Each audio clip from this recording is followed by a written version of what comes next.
What's up YouTube, Sway here bringing you guys another video. Today I want to talk about Samsung versus Apple in 2020. Now this is a common debate amongst the tech community, and I don't really want to spark any anger, upset iOS users, or upset Samsung users. These are just solely my opinions and how I feel. You may agree or disagree with them, but either way, please let me know down below in the comment section. So with Samsung's first flagship device already announced this year and launching next month, consumers who are in the market for an upgrade are going to be wondering if they should stay with Samsung or possibly make the change to Apple or vice versa. Today I'm going to be talking about Apple versus Samsung in early 2020, with a little bit more emphasis specifically on the iPhone 11 Pro Max versus the Samsung Galaxy Note 10, and hopefully help you guys make a decision before you drop $1,000 or $1,000 or more on a new phone. If you guys like this kind of content, please let me know in the comments below, and also consider subscribing to my channel and hitting that notification bell so you get notified when I upload. And if you guys want, I'll make an updated video at the end of the year with the same comparison. Without further ado, let's talk about it. So first off, I think tech enthusiasts should really go for Samsung. Apple really hasn't been innovating like they have been in the past. Now before you Apple fans roast me and come at me with your pitchforks and torches, hear me out here. So Apple has been more focused on polishing up and improving their user experience recently, that they haven't really been innovating by bringing new features to the table anymore. They've been honing and perfecting that seamless and foolproof interface that we all know and love. We often overlook and take granted until we try something else. It's the little things that when we jump ship to Android and we notice and miss when we know that we had it good on iOS. iMessage, seamless integration between all your shiny Apple products that you swear is black magic by how well they work together sometimes, reliability of Face ID, the buttery smoothness of the OS, and that little vibration you get when your phone is max volume and you press the volume up button, and that little animation you get bouncing back letting you know that your phone volume is maxed out already. With the iPhone 11 Pro, it wasn't the biggest innovator at all.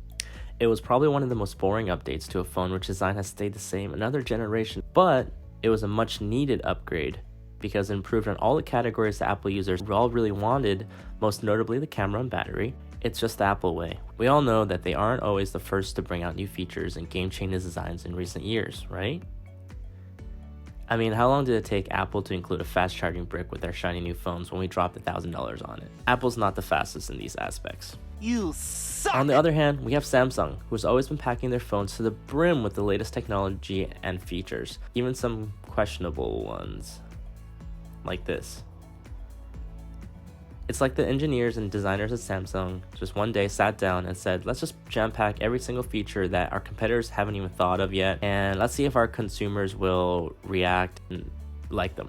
It's like they're using us as lab rats to trial and error to see which features we may or may not use and maybe kill off the ones that we don't really use. Which for some tech enthusiasts may be good, but for the average user, it's just a load of features that we're paying for but not really utilizing. Now don't get me wrong, I love a phone that's jam-packed with features, as you never know when you might need them someday. But with Apple, simplicity is bliss, and they may not have the flashiest and coolest features, they sure have some indispensable ones that I know I would not be able to go about my daily life without. Another point I'd like to make is support. If Samsung had support for their devices like Apple did for up to like 5 years, I'd be sold and stay with Samsung for sure. One thing that you really have to give to Apple is for their support for devices and continued and guaranteed updates.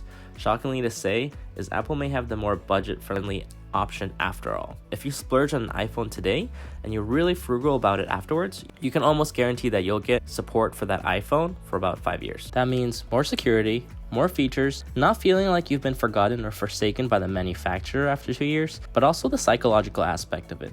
Think about it, after 2 years, the phone you have will probably have an outdated design, making you want to upgrade to the newer, latest, and greatest Samsung phone out there, but also to a phone that's at least getting the latest updates again. See what Samsung's trying to do here? It's funny how Android users are always making fun of iPhone users when if you think about it, the iPhone just might be the longer lasting and more budget-friendly option. Also, iPhones tend to hold their value a lot more when you try to resell them a few years down the line, as opposed to Samsung phones, which usually drop as much as a new BMW right after you drive it off the dealership. Another thing I want to talk about that's been talked about before by numerous YouTubers is multitasking. Picture-in-picture, split screen. This has got to be one of my biggest gripes with Apple. Now, being an inspiring YouTuber, I spend most of my day browsing YouTube and consuming media. I can't tell you how many times when I'm on my iPhone and I have a video going and I suddenly remember something I wanted to write down on notes, or when I suddenly had the urge to Google something, and right when I swipe up on my screen, my video closes. And not only that, because iOS has a lot less RAM than Samsung's, my YouTube app will close and I have to go open YouTube, find the video again, and maybe fast forward or skip to where I left off from. As opposed to Samsung, where I can happily leave my YouTube video playing in the background and browse the web, get whatever multitasking I need to get done. Now don't say get YouTube Premium, I do not want to pay for that, just so that I can have a background YouTube video to play. People have said it before, and I'm going to say it as well. We want picture-in-picture and multitasking, Apple. Now I like to try to keep things as stock as possible because on Android you have that ability to change the default apps that you want to open what type of things and customize your phone. However, that opens the door for problems. For example, the keyboard. The Samsung stock keyboard just doesn't cut it for me. Now this might just be me, but I find it incomparable to the iOS stock counterpart. Autocorrect just doesn't work, and it will sometimes even just leave the word spelled incorrectly and just underline it in red. Yes, I do have autocorrect turned on, just doesn't seem to work for me. Especially as someone who's bilingual, I find myself changing between the Chinese and English keyboard numerous times throughout the day. The Chinese keyboard for Samsung is not as good as Apple's either. Oftentimes, it only lets me write a few characters before making me end my typing, choose my characters, before allowing me to type again. I guess I just can't help but feel a little bit helpless at times when my stock keyboard isn't competent enough to handle my day-to-day typing needs in this day and age. The closest I could get to fit my needs was Gboard, but I ultimately chose SwiftKey instead because I'm not trying to get any more Google into my life when they already have their eyes, ears, claws, and who knows what else already in so much of my personal life. I could be wrong, and maybe somebody out there has better experiences with their keyboard, or maybe you guys can give me some recommendations. Please let me know in the comments below. Now let's move on to the display. Oh my lord, does Samsung know how to make a great display. Now with the upcoming 120Hz and 90Hz refresh rates on the S20 Ultra, just can't help feeling a little bit excited and stoked about getting one of these guys in my hand to consume some media. Like they say, once you go 90Hz, you can never go back. That's what she said! Once you experience 90Hz, going back to 60 is just meh. It's like when you get a high refresh rate monitor for your gaming and then try to go back afterwards. Everything just looks so bad compared to it when you try to game again. Now, is the 90Hz refresh screens on a cell phone mandatory for our mobile phones yet? I'm not too sure. A lot of games aren't even optimized to take advantage of that high refresh yet, so you may be paying for something that isn't completely mandatory yet. Is it a great feature? Yes. I think 2020 will be the year when the 90Hz refresh screen will start to become more streamlined into what's considered, I guess, a basic flagship feature as opposed to last year, which I think it was just a luxury to have. Now I love consuming media on my Note 10 Plus's screen. Watching movies or YouTube videos on that gorgeous 6.8-inch QHD AMOLED screen is absolutely a blast. Come to think about it, the screen size is just 1.1 inch shy of just having the exact same screen size as an iPad mini at 7.9 inches. The cutout is not really noticeable after about 5 minutes into a video when you start getting completely immersed into what you're watching. Now the screen on the iPhone is no slouch either. Being made by Samsung, their OLED screens on their high-end models are absolutely gorgeous as well. The notch definitely is seen a little bit more as a con here than the cutout front-facing camera on the Note 10, and the extra screen real estate on the Note gets the nod from me in this category. I'm hoping and thinking next year is going to be the year when we start getting notchless displays, but before that happens, the Note 10 Plus is still my media consumption phone of choice. Now the camera and video. Both of these phones take absolutely amazing pictures and more than enough to hold their own against the competition out there. I definitely want to say that the camera improvements on the 11 Pro Max last year definitely was enough to give it the win over the Note 10 Plus on the Samsung. Now the Note 10 Plus definitely has a good enough camera to hold its own even against the heavy hitters like the iPhone 11 Pro, the Pixel 4, the Huawei's. But for someone who's going to buy a phone just for the camera or for the video quality, I don't think the Note 10 Plus would be the phone of choice for that. Now the S20 Ultra is going to be coming with an 108 megapixel main camera, a 48 megapixel telephoto camera, and a 12 megapixel ultra wide camera. That's a lot of megapixels. It's also going to be featuring 8K video recording. Now I can see why 8K is getting a lot of attention because it's bigger numbers than before obviously, but is there any reason for anyone besides a small amount of cell phone users out there to really care about this? I think one, it's too early to overreact about these numbers. And I mean, a lot of phones out there are still trying to get 4K at 60 frames per second with image stabilization right now. And here we have Samsung putting out a phone with 8K 26 FPS. But I'm gonna have to really get the S20 Ultra in my hands with testing to actually make the final judgment on that. Okay, so here's my personal opinion. iPhone is perfect for the simple people who just want a great phone without thinking too much. No, wait, no, that sounds bad. Let me reiterate. iPhone is a phone for people who want simplicity, keyword being simplicity. It's a phone that just works reliably and efficiently. You can depend on it to take care of all the necessities in a phone without blowing you away with too many features. Yes, a lot of these times these said features will improve your experience, but some people don't want to learn about so many features, and frankly, a lot of people don't use them. However, you can't really deny the fact that just some apps are more optimized on iOS. For example, social media apps.